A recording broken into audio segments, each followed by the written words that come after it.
Welcome to the Soul Seeker podcast. I'm your host, Sam Kabert. I started this pod back in 2019 when I was taking my first steps on the path of remembering. And at the time, the tagline for the show was a journey of self-discovery. A year later, it became a journey of remembering. Yet, what I know now is back then I was still seeking. And what I've come to know now is that it's the journey of seeking that brings us the silent, slow stillness of acceptance. And therein lies our own innate wisdom. It's my mission now to eradicate the glorification of hustle culture, as it was my drive in entrepreneurship that led to a greater whole, and that's because I was outsourcing my sovereignty rather than looking within. So let this be your invitation to take a deep breath in and remember that at any time we can shift our thoughts and our feelings to create the outer world in which we wish to live. Soul Seekers, it's time to grow. Let's go.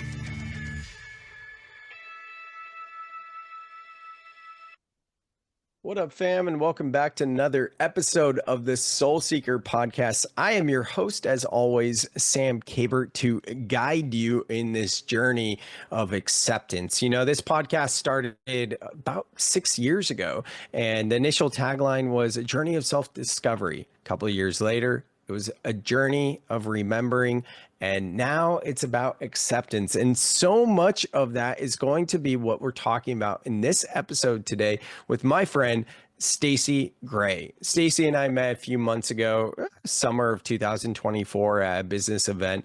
And she's just such an amazingly sharp, talented, soulful person. And I'm excited for you guys to get to know her. I was initially thinking about naming this episode Healing for High Performers. But as we spoke through it, really what this episode is about is entering into the seat of the sacred.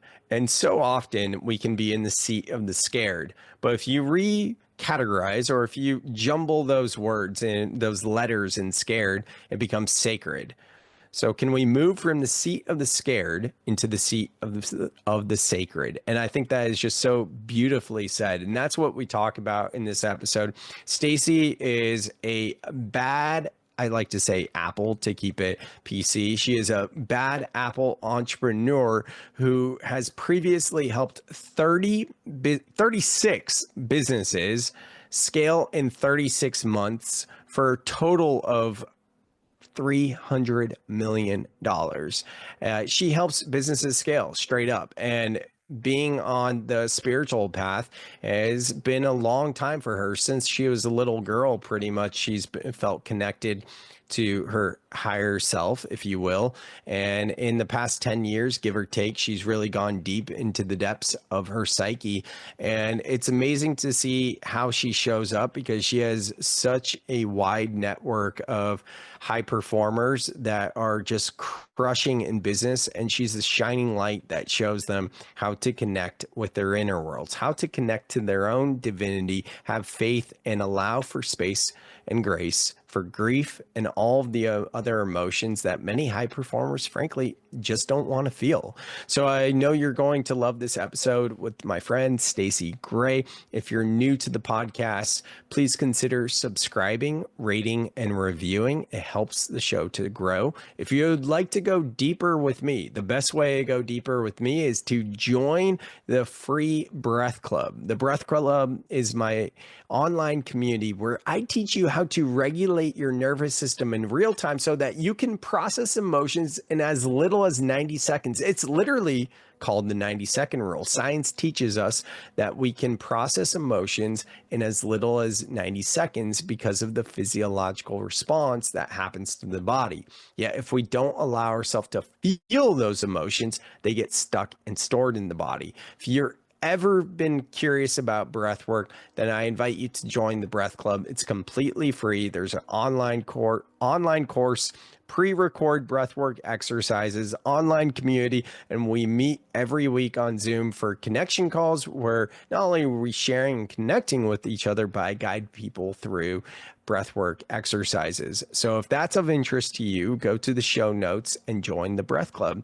Other than that, thank you so much for being here and enjoy this episode with Staci. What is up, and welcome back to another episode of the Soul Seeker podcast. Stoked to dive in with my guest today, Staci Gray, the founder of Organize to Scale. And just as always, we're going to drop in with some breath before we get started. So for all of you listening, if you're in a place where you can't close your eyes, you can always breathe with us. Staci, for you, for me, and for those of you listening that are in a safe place to close your eyes, let's go ahead and close down now, and just sitting down or whatever you're doing is perfectly fine. Shifting from the chaotic and busy outer world into the inner landscape, beginning to slow things down. And through the nose, inhaling all the way up, sipping in a bit more air at the top. Slight pause. Exhale, let it go. Another like that, slowly inhaling all the way up. Sipping in a bit more air at the top. Hold the breath. And exhale, let it go. And one last one, slowest inhale yet, inhaling all the way up. When you get to the top, sipping in a bit more air. Hold the breath here. And exhale, let it go. Letting the breath return to its natural state and rhythm, flickering the eyes open when you're ready. All right. Staci, stoked to have you here. Stoked to see you again and talk about achievement so much because, as being a high performer or high achiever and reaching those milestones and those big accomplishments, a lot of times afterwards we're left in feeling like, oh, I thought it would feel different. And one way you put it was grief. So for those of our listeners that might be just meeting you for the first time, could you give us kind of like a high level of your relationship to business, being a high performer and achieving success, and then being like, wait, I thought I'd feel different, or maybe there's something more, Mhm. So my business journey started when I was 16. So I graduated high school at 16, and my father's a successful entrepreneur, has built several companies, and he didn't want me to go off to college. So he asked me to come work with him from 16 to 18, and he said, when you're 18, you can go to college. Well, I started working with him, I started answering phones, and I didn't like answering phones. Within 6 to 9 months, I said, I don't want to do this anymore. He said, that's fine. He handed me a copy of E-Myth by Michael Gerber. And that, bless you. Thanks. And that book really introduced me to systems, operational systems for businesses. And I got really good at that. So I was able to organize and scale over 50 businesses. Lots of revenue, different types of employees, different types of contractors, and achieved a lot of the things that I had set out to achieve. And then, like you said, I woke up in my quote unquote dream life, and it didn't feel like I thought it would. And that was an awareness piece that prompted me to do inner work. And I love that we started with breath work because I really feel like the new frontier is what's within and how we construct our inner worlds. And I think Eckhart Tolle says when you get the inside right, the outside will follow. And sometimes we climb mountains, at least in my life, I've climbed different mountains, and I've noticed this with other people I coach as well. We climb the corporate ladder, we climb the entrepreneur ladder, we increase profit margin, P&L, all the things. We climb these scoreboard metrics, and it doesn't actually bring the true fulfillment we're seeking. You could be rich and famous and then still be lost on the inside. And so when I woke up in my dream life and it didn't feel like I thought it would, there was a lot of grief. It was like, wow, I put blood, sweat, tears, time, energy, focus, attention into this, and it just didn't result in what I thought it was going to result in. And then the deeper healing journey began.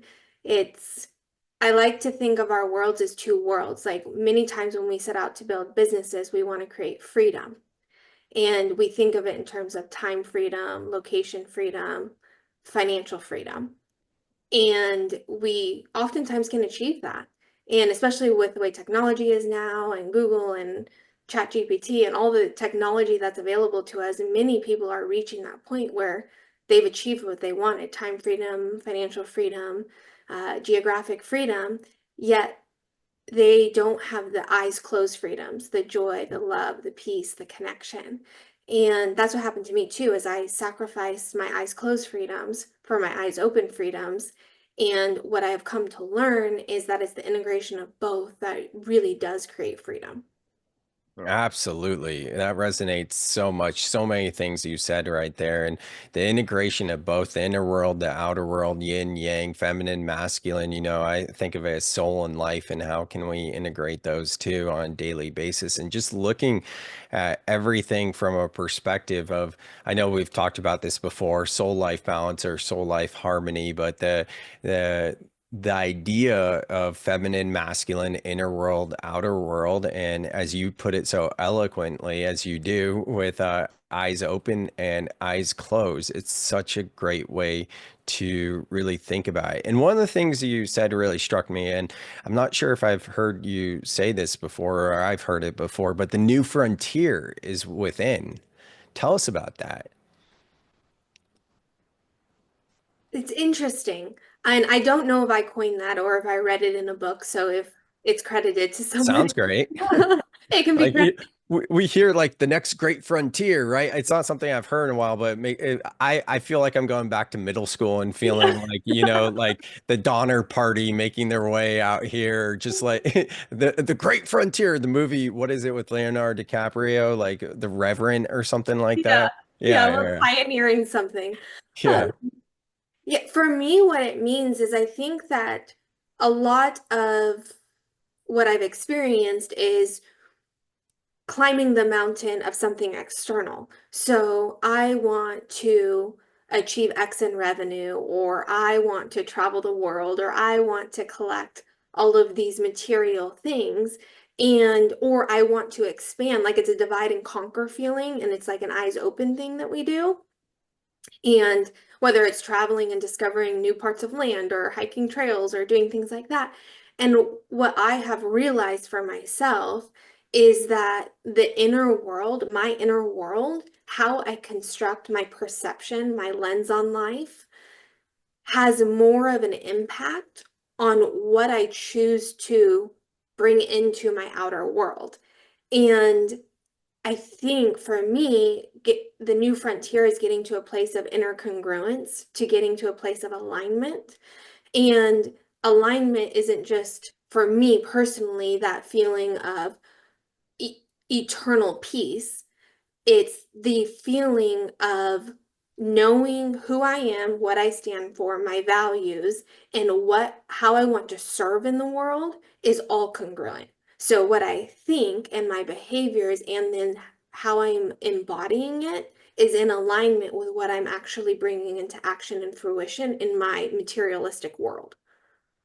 It's so simple, right? Because I feel like we're in similar seasons. I mean, there's always a overlap when we've dropped in, but since we've connected, alignment has gotten so much bigger for me. Like I started talking about alignment in my speeches, and just keeping it simple as like being in alignment is when what you're thinking, what you're saying, how you're being, and what you're doing are all in congruency.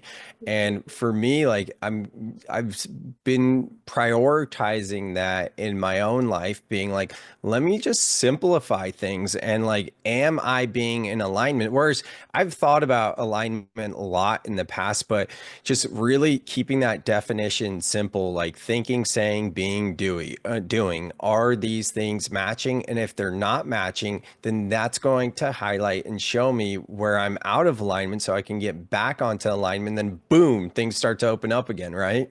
Yes, yes. And what you're describing too is when there's a part of you that is not on board with three other parts of you that are moving in a certain direction, that one part that is not integrated with those other parts is the new frontier. That's what's within that you get the opportunity to integrate. Why do I do what I do?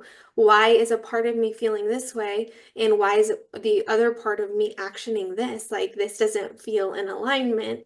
And then the work is that inner work of, for me, often it's letting go. It's letting go of a psychological construct or an identity that I have adopted, unknowingly adopted. And oftentimes, my hurdle in that journey is saying no to the things that I am capable of doing that have crossed my plate are opportunities for me, and the courage to say no, maybe disappoint somebody, and choose alignment over people pleasing or choose alignment over um, wanting to have connection at the expense of my alignment or my peace. And these are really good points, like people pleasing and boundaries and saying no to open you up to those different sorts of things. Whoa, I just had a vibration switch. Yeah. Woo! You know, when it goes like through your head like that, and you're like, oh, I'm on a different frequency right now. I've never had that like during a podcast, be like, whoa, that was cool. Have you ever felt overwhelmed by emotions and unsure how to move through them? Sam created the Breath Club to help you find calm and clarity. In this free online community, Sam teaches how to regulate your nervous system through breath work and process emotions effectively. Did you know that most emotions only last 90 seconds when you fully allow yourself to feel them? This is called the 90-second rule, and it's a powerful tool backed by science for emotional healing. Each week, Sam hosts live calls to guide breathwork practices and create real connection. You'll also get access to an online course and pre-recorded breathwork videos. The link to join is in the show notes. So, speaking our truth, this is kind of what it's about. And before we can speak on our truth, let alone act on our truth, we need to access our truth, and we need to be willing to go there and do the shadow work. What are some of the things that have worked best for you? So one of the things that I think has worked well for me is actually not even calling it truth. Hmm. And this is such an interesting thing. And this was a recent thing. I was having a conversation with another podcast host, Danny Miranda, and we were talking about it. And I was saying, would it be interesting if instead of us saying my truth, we started saying my perception? Because what we're really challenging, at least I have found, is I'm challenging my perception of things, not necessarily the truth of the thing. And so when I sit down and look at an incongruency, I'm a big journaler. So this is one of the ways I process is I ask myself questions. And one of the questions I ask myself is, what am I avoiding? Mm. And often the thing that I am avoiding is the symptom or the issue or the situation or the circumstance that holds the deepest truth, the deepest perception, the deepest belief system that is either I'm clinging to out of safety, security, ego, or it's the thing that is uh, it's alerting me that I'm out of alignment in some other area of my life. because this thing I'm protecting so fiercely. Hmm. Yeah. What's coming up for me is like presenting problems to get to like the greater problems and utilizing journaling as a way of accessing that point for perspective. Is that what you said? Or perception? Perception, yeah. Perception. Yeah. And for journaling, like what does that look like for you? Like what's your journaling practice? Is it something that you do daily or is it something that you know you have in your back pocket when you need it? I'm a big journaler. I've been journaling a lot. I journal mostly every morning and oftentimes at night also. So I have several journals. I have stacks of them. Uh, in the morning, it's more of a data dump. So sometimes I don't like reaching for my phone or screens or anything like that person thing in the morning. So I'm very much a reach for my journal. I try to document whatever came up for me in the night. So sometimes dreams, sometimes I wake up with a state of being that is like, oh, I'm super energized and alive and I feel amazing. Or sometimes I'll wake up and I'm like, I feel something's like not quite right and I don't know what it is. So that initial just detox and cleanse of it. And then I do gratitude in the morning. So framing for me and looking at all of the things that I'm grateful for, that I'm excited about, that I'm seeing. And gratitude has been a huge practice for me in shifting my perception. I think as a high achiever, one of the things that I have done very, very well is I think the essence of entrepreneurship is you identify a problem and you create a solution to solve that problem that you get people to pay you for. Mhm. So my lens on life has very much been, look, how many problems can I identify? How well can I solve them so I can get compensated for it?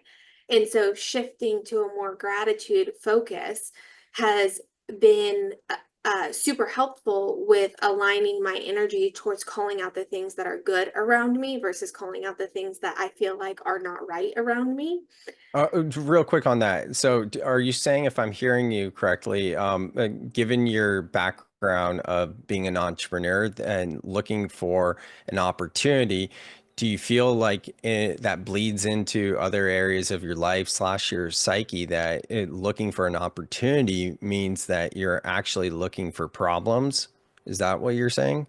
In my psyche, I think when I look for ways to optimize around me, because that's what Hmm. I do from like a systems perspective. It's like, how can I streamline? How can I increase efficiency? How can I get other people to do this for me faster? Like all of those things. And so when I'm in that frame of mind, what I'm focusing on is inefficiency. Like, where are the gaps in my workflow? Where are the gaps in my execution? Where are the gaps in my team members? Where's the gap in the marketplace? I'm evaluating from a gap perspective, and that's a lack perspective. And a lack perspective is a deficient perspective.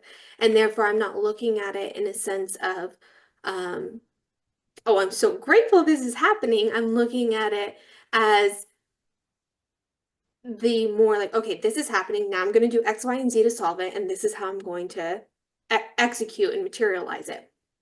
I can relate to that so much. In my journey, it was reflected back to me by a close friend a lot, and then a few others as well. But this one particular friend of mine, she would just it would make she didn't mean to, but the way it felt, me being at cause as opposed to effect, it felt like she was shaming me for judgment, where I would have to feel like I was defending myself and being like, no, it's not judgment. It's like, I guess I'm analytical. And then it really like highlight in my yoga teacher training when all the other students were talking about like, oh, it's interesting because now when the teachers are guiding us through class, I'm starting to see these different things. And I was sitting there being like, what are you all talking about? That like, I started to realize, oh my God, every single yoga class that I had been in the years previous to that, I was always just, I don't want to say keeping score, but like noticing the patterns in NLP, right? Like modeling, just like kind of naturally doing it. And I think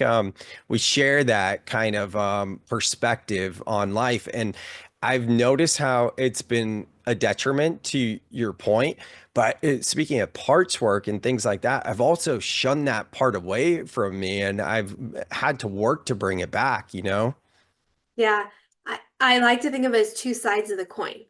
So one side is and you and I share this. We have this side of us that can recognize and assess breakdowns in efficiencies and workflows and process and patterns.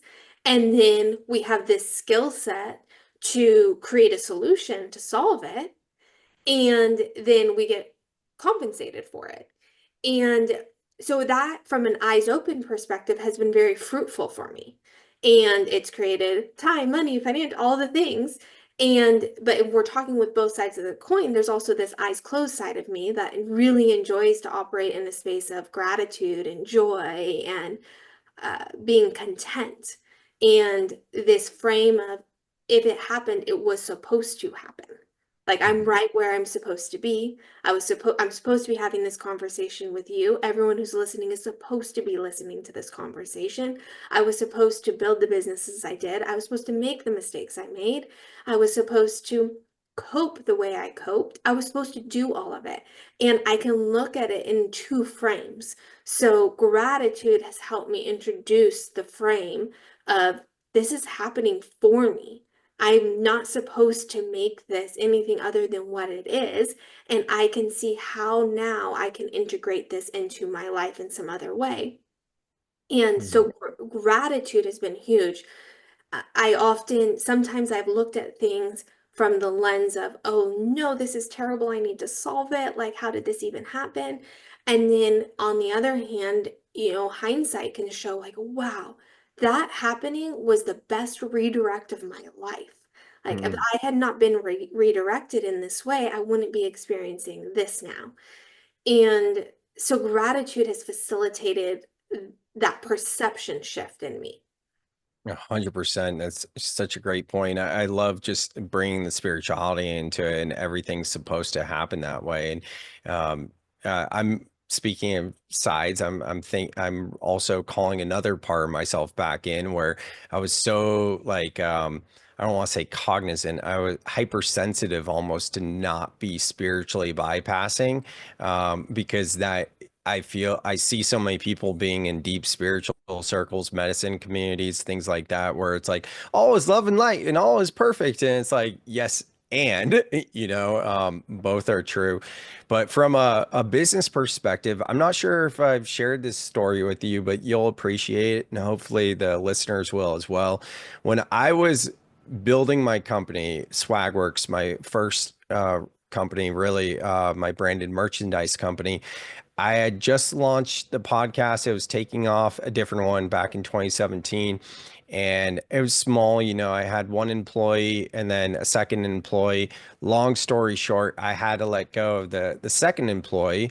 Then that gave a lot more responsibilities to that first employee. He was coming back from paternity leave, and then he put his 2 weeks notice in. And I wouldn't consider myself a spiritual person and probably not even very mindful at this time. But I was like, all right, I'm going to do what all great entrepreneurs do. That was kind of my joke. And I was like, I'm ordering a pizza and I'm getting a 6 pack of beer and I'm not going to bed till I figure this out, like very much in my masculine.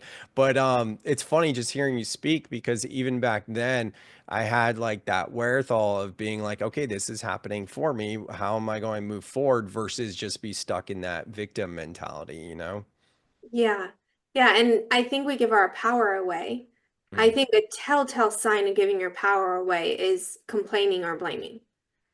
Whether true. whether you're blaming yourself, you're blaming the circumstance, or you're blaming someone else, it's still a blame narrative. And whether you're complaining about your own action or you're complaining about a circumstance or you're complaining about somebody else, you're still in a complain and blame. And that's like the alert system to say that you're too, I call it earth mode, but you're like too much, Yeah. you're human and you're like for me, I need to transcend that and see like this is happening for me. This is a redirect.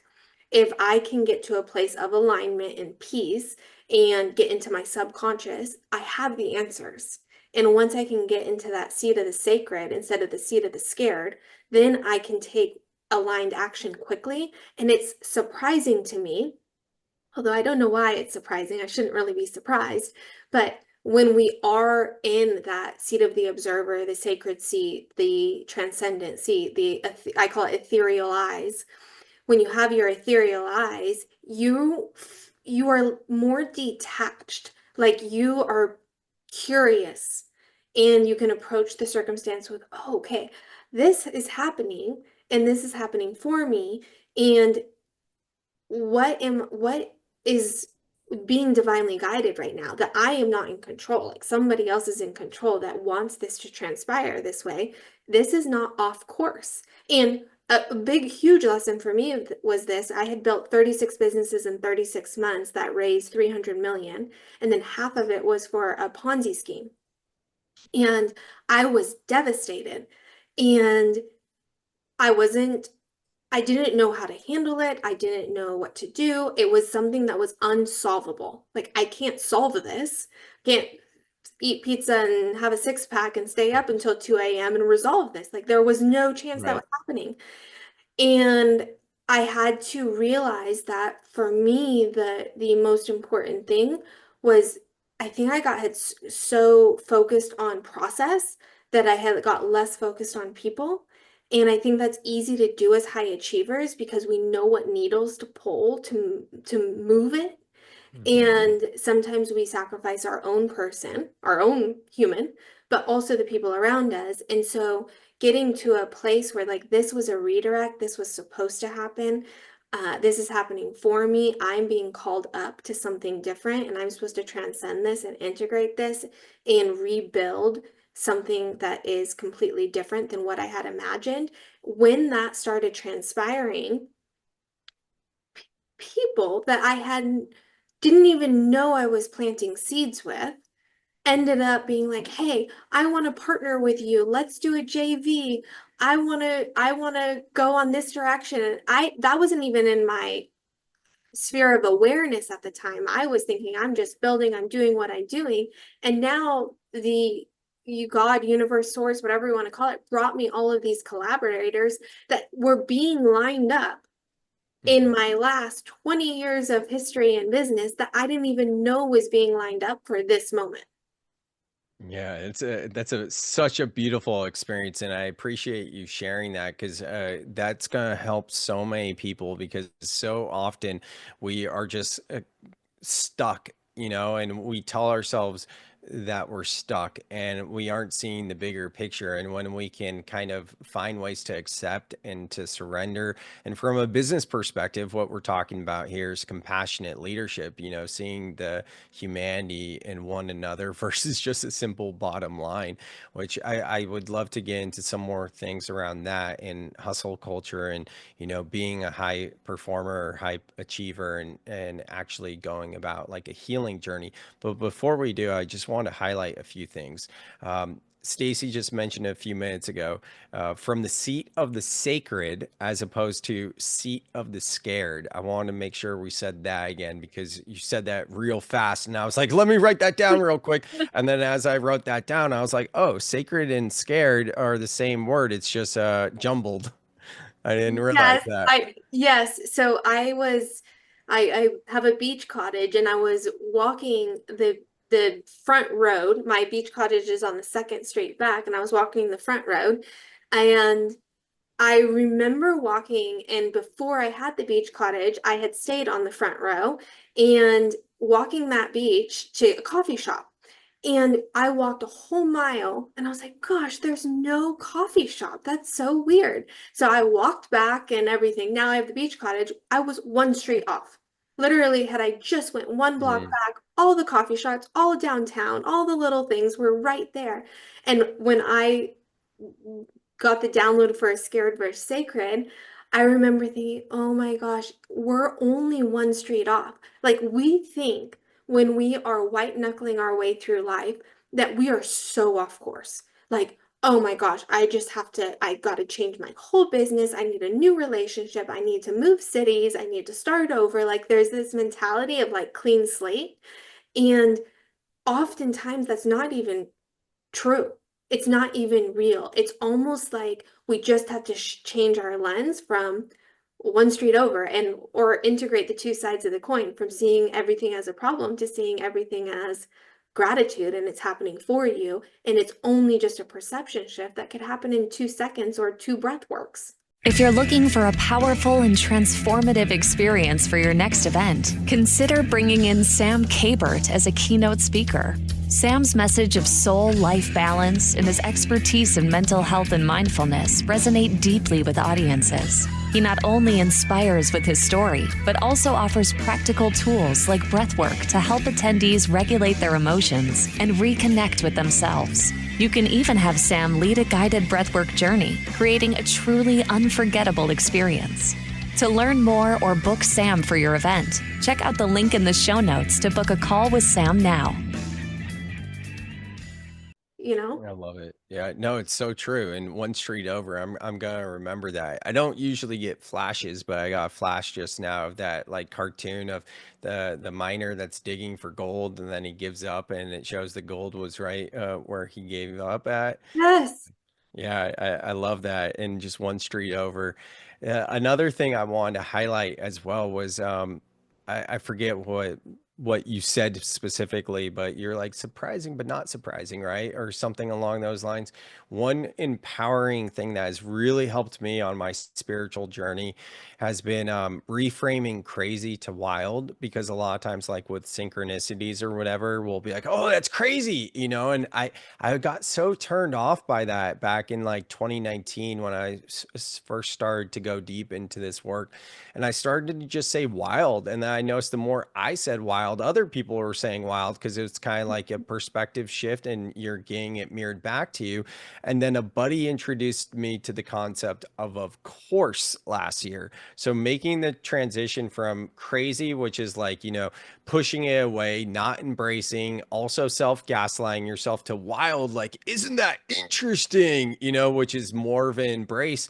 But of course, being like, no, this is my reality. I'm not even going to get surprised off this anymore. It's like, yeah, duh, of course.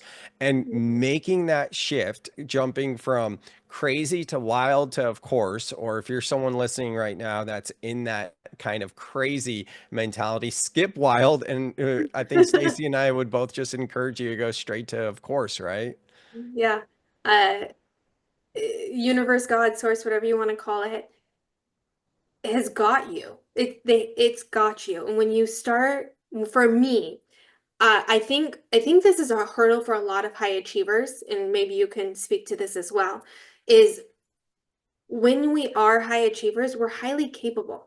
Like we can count on ourselves to be resourceful, to develop the relationships, to create the plan, execute the plan, adjust the plan. Like we're so confident in our abilities that when things supernaturally cross our path, it takes a lot for us to be like, oh, and take notice of it, because we're like, oh, I teed that up 2 years ago. Of course that was going to happen. Like there's a little bit of giving ourselves credit.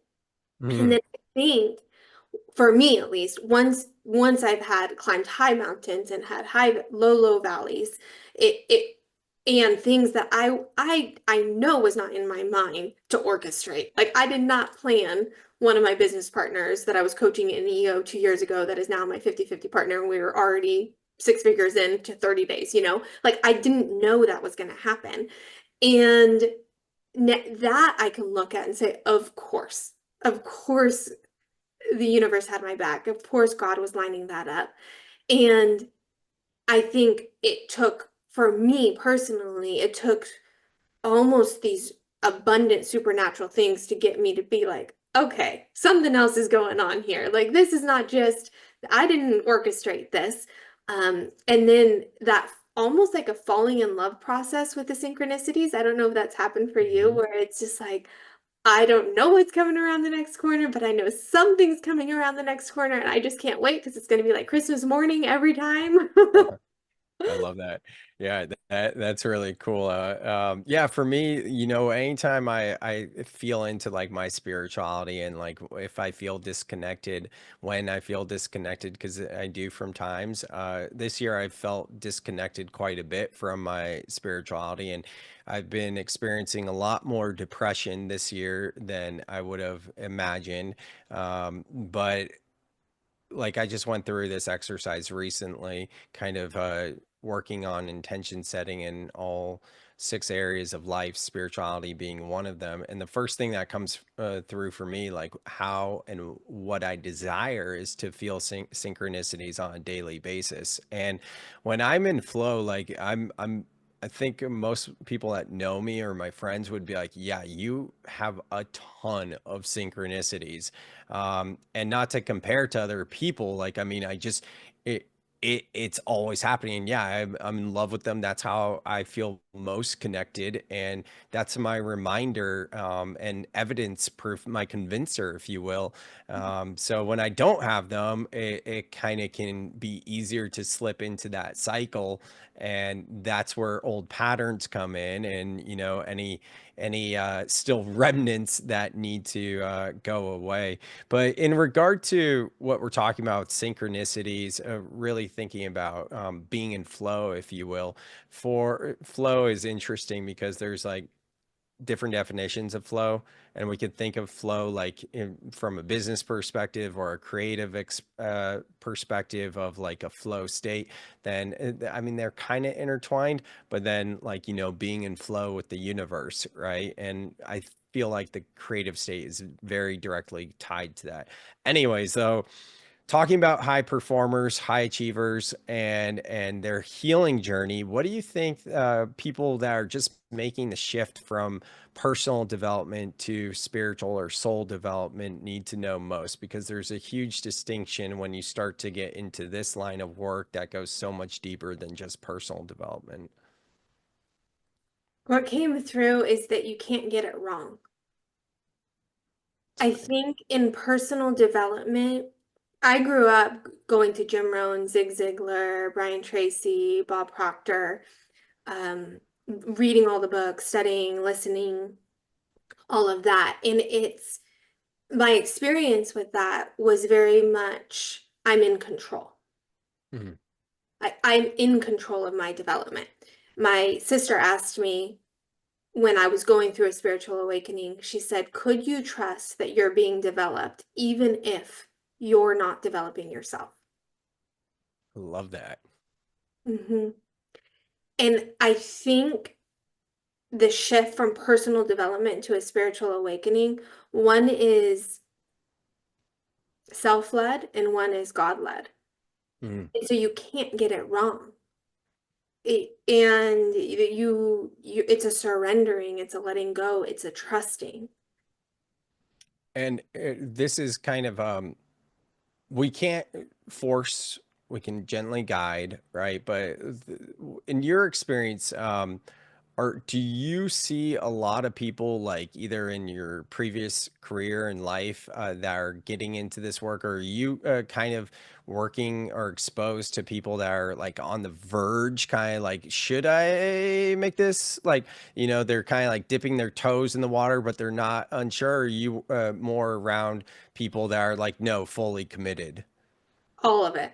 Yeah. So what those people that are kind of like dipping their toe in the water and they have those reservations, like what's most helpful for them?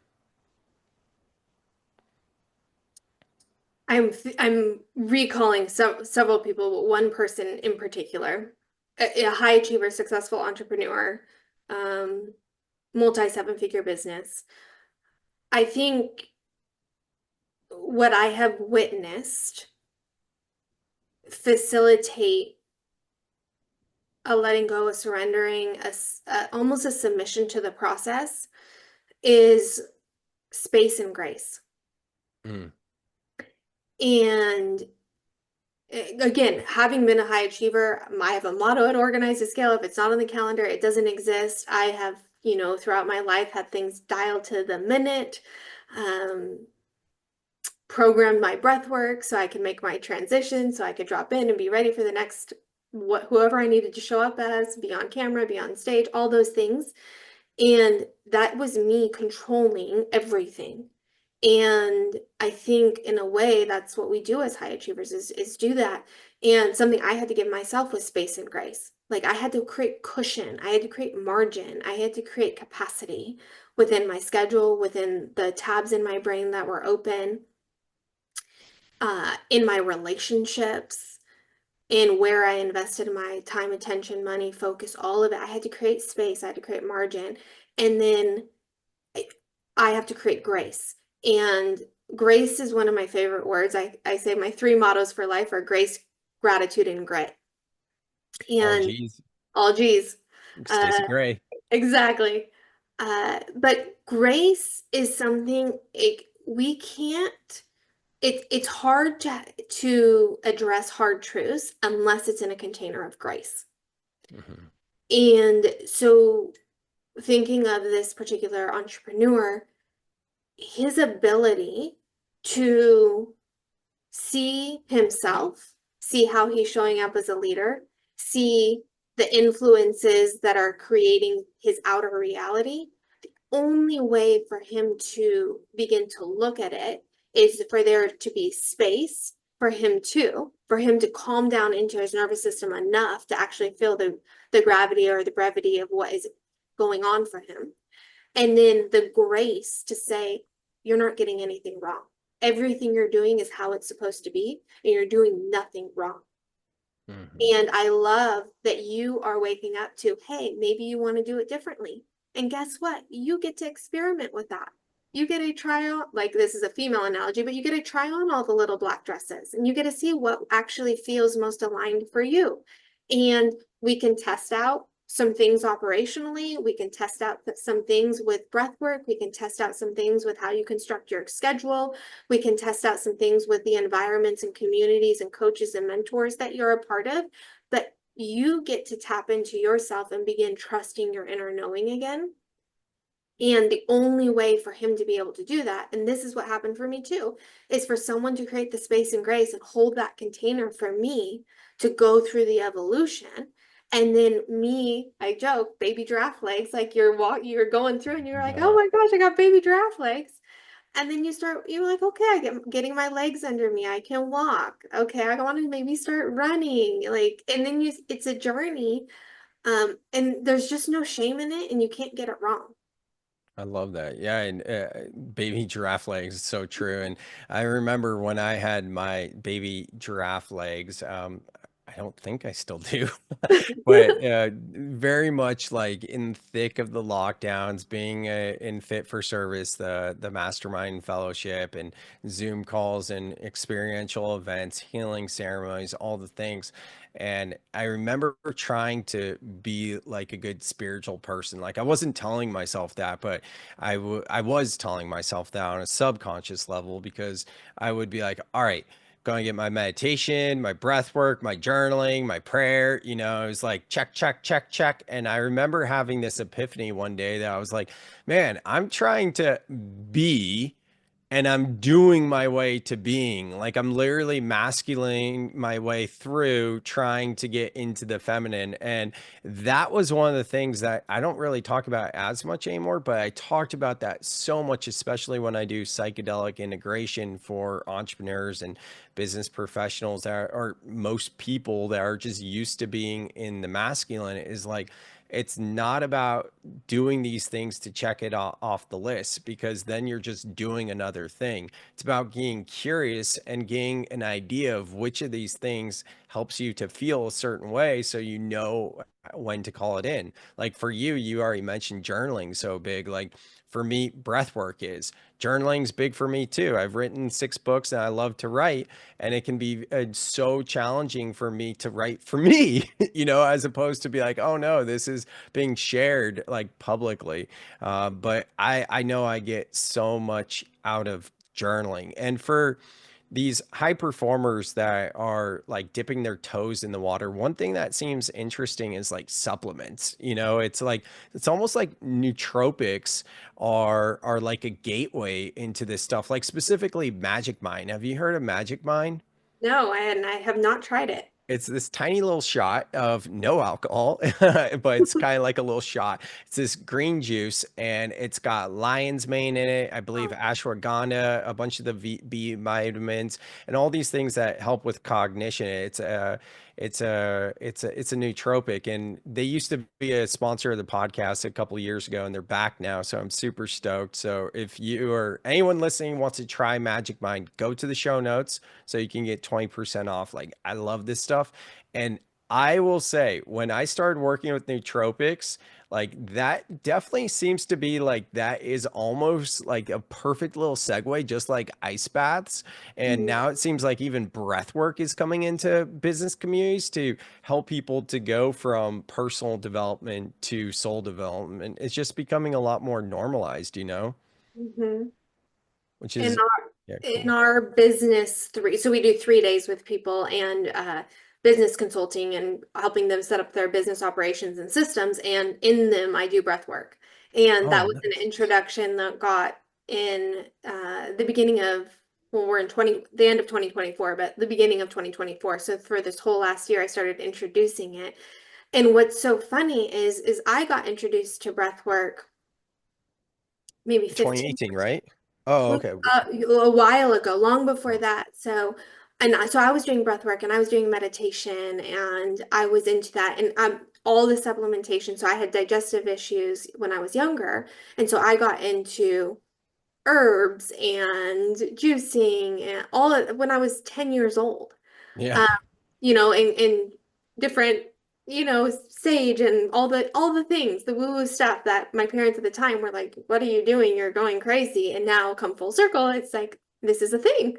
Um, but I had gotten into it. So when I built all those businesses, that's what I was doing. I was in such alignment, but I wasn't teaching anyone that part of it. I was only teaching them the business systems part. And I didn't realize that, like, in order for us to build businesses, we have our business operating system, which is obvious. Of course, you do, right? You have a way you do sales, you have the way you do marketing, you have the way you do operations, the way you manage finance and accounting and taxes, all of that. Of course, you would do that. Well, who pulls all those levers? Mm, People. yeah. And so I'm like, we have to have a human operating system too. And what I didn't realize was that I had created one for myself. And then only recently, through the different peaks and valleys and redirections that I've experienced in my life and business, I started introducing the human operating system into the business operating system. And I'm watching people, to your point, high achievers, start to heal because they get to start seeing how their patterns in life that they've already experienced in their relationships, in their family, and their finances are playing out in their business. And they're hitting these ceilings in business. And I like to say that you can't organize and scale your business unless you organize and scale yourself. And the first ceiling you're going to hit in your business is you. Mm, And what we do when we hit that ceiling in business is we say it's everything but us. We're like, oh, well, I just got to get better marketing, or I just got to get better sales, or I just got to hire the right person, or I just got to fire that person, or I got to work on this workflow or this process. All of that is true. And it's the leader at the helm that is creating this outer reality inside of our businesses. And for most of my journey in business, I was like COO, integrator. So I was not necessarily the one in front doing everything. And I would watch all these people hit this ceiling, and they all hit the same ceiling, and I would help coach them through it. And what I didn't realize until I also hit that same ceiling was how I had become codependent with my business. mm. If my business was doing good, I was doing good. If my team was happy, I was happy. If my revenue was up, I was good. If my revenue was down, I was bad. And we get our self-worth and our identity and our validation and our sense of significance and belonging from the business. And as you know, businesses go through cycles. So the healing is to detach and not just be one expression of your human doing, but your human being has a completely different identity and source of value. That's so good. And that's where I'm at right now. And my financial struggles and my career transition that's just been so highlighted over the past year has really shown me like how much work I still have to do there. And oh man, it's uncomfortable. And begs the question, like, what did you do and what do you recommend for people to do when they get to that point? Mm. This is the foundation of the human operating system. And Hmm. it's 3 steps, and it's courage, choice, habits. So when we hit this ceiling, we have to have the courage to face the reality of it. And one of the things we do, I say we can numb or kneel. And so numbing is not just what we think of as substances and sex and all of that, but it could just be workaholism, getting a pizza and staying up until 2 a.m., busting your butt. And there's an element of that. I've built plenty of businesses. I understand the grind. I understand grit. I get it. Um, but we have to have the courage to be like, what am I avoiding? What is the hard truth? Like, gosh, I really made a bad move there. I lost my cool when I shouldn't have, or I said yes to that JV deal, but I really didn't want to say yes, or I spread myself too thin, or, I really wasn't disciplined with my cash flow. Like, there's some hard truth that we have to face. And it takes courage. And Maya Angelou says that the greatest virtue of all the virtues is courage, because you can't practice any of the others unless you have courage. Mm. The first thing is just to face the brutal facts. And the question you can ask is, what am I avoiding? What do I want to say that I'm scared to say? That's the thing. I love this. And did you see on Instagram that I just did a 7-day fast?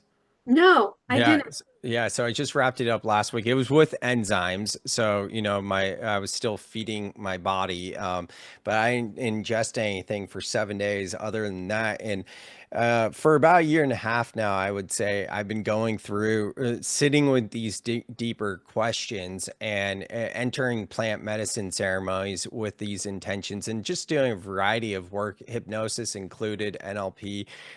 Since we last connected, I became a master practitioner of neuro-linguistic programming, and I just got done doing a breakthrough session with the client, which was amazing, and I love that work so much. But all of this to say, I feel like I finally released it and allowed myself to really accept it, even though I kept verbalizing it to different people and accepting it. But for me, I've been holding on so much worthiness stuff for a while in my spiritual journey. And this is what got me interested in NLP, because I started to connect the dots of how on a subconscious level I was self-sabotaging myself. And most recently, I sold my house in Silicon Valley out of fear. And then I blew through all the money I made, $400,000, with bad investments in less than 2 years. And now I'm in the hole and rebuilding and being like, wait a second. I had a 7-figure business while working less than 4 hours a day. I was named Silicon Valley's 40 under 40 list. Like, what the heck? How did I get myself here? And how come I'm having so much trouble rebuilding? Will I ever be able to rebuild again? And then the shame cycles of, how did you sell your property in Silicon Valley? Why the heck did you do that? And then you blew through all the money because you couldn't accept it. And honestly, doing that fast, I've also been looking at over the past year, my relationship to food.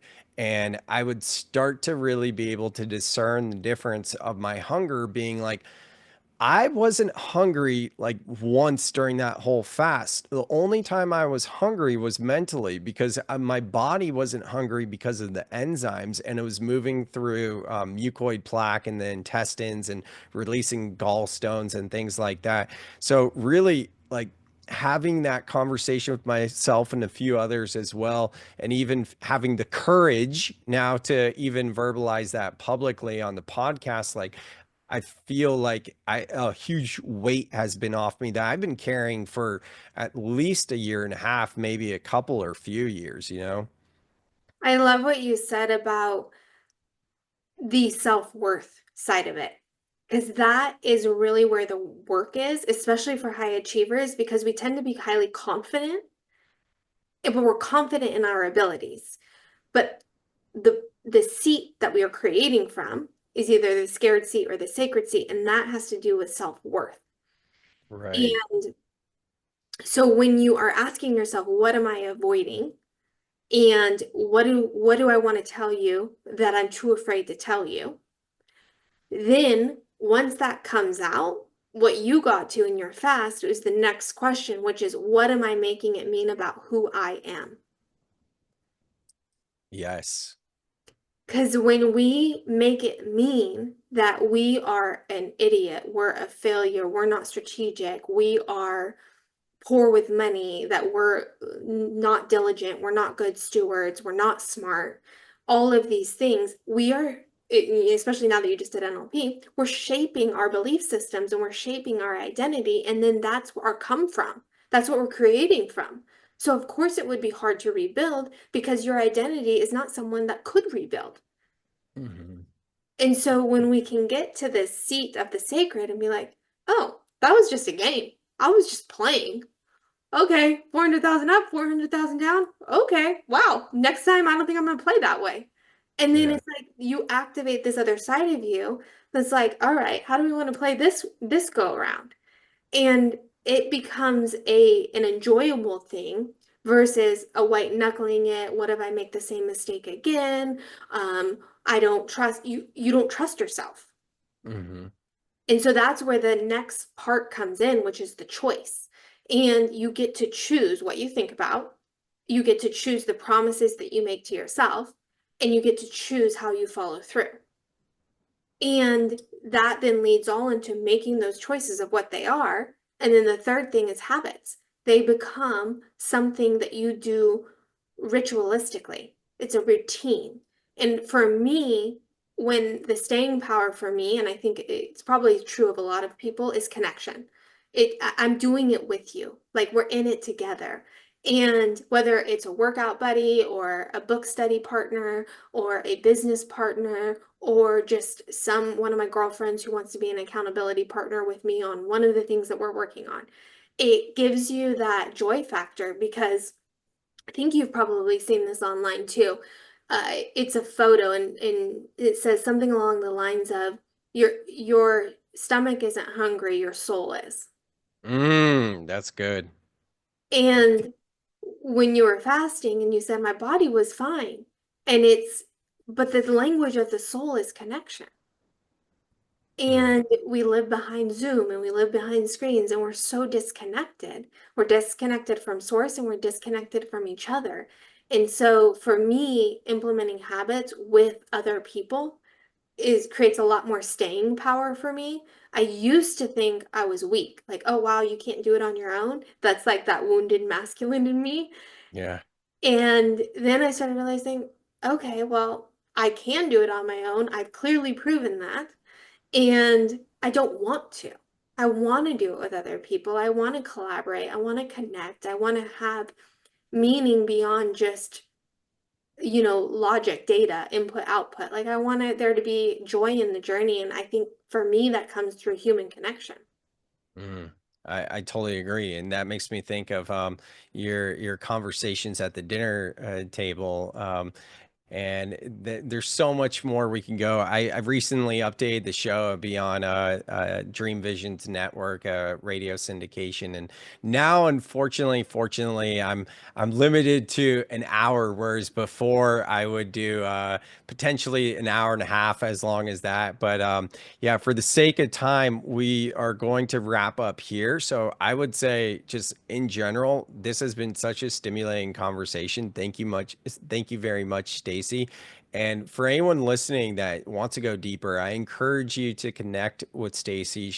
She is she's totally receptive. I know that about her, and she'll open up her DMs.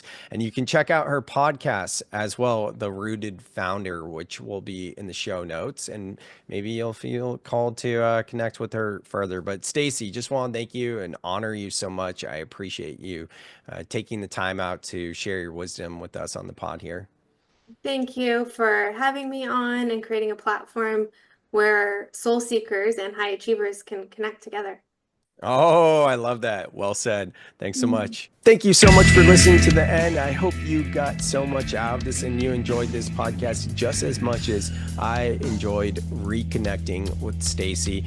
I talked with her for probably about 20 minutes after this podcast. And I'll be honest with you guys, a lot of times after a podcast, the host and the guests don't always talk to each other, kind of like it's a little debrief, but it's every now and then where you have this deep connection and you just jam out for quite a bit afterwards. And I just want to give Staci a shout out for her time and for how she shows up in the world, because a lot of people say all the right things, but they don't actually embody it. And I think you can feel within her that she is a true bright light that embodies what she says. And if you want to go deeper with Staci, go to the show notes. You'll find her website, her Instagram, her podcast called The Rooted Founder. And of course, if you want to go deeper with me, the best way to do so is to join the Breath Club. That's my free online community. If you want one-on-one coaching, I provide breakthrough sessions. It's going to the deep recesses of your subconscious mind to address PTSD, limiting beliefs, all the things like that, and really get all that out of the way so that you can be your best self. If you're interested in that, hit me up. Otherwise, I will see you on the next episode of the Soul Seeker podcast.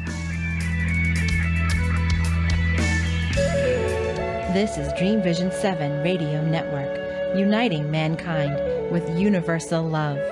Our shows are created from the heart, bringing each listener to a place of divine enlightenment. Breathe, relax, and enjoy. Let life flow.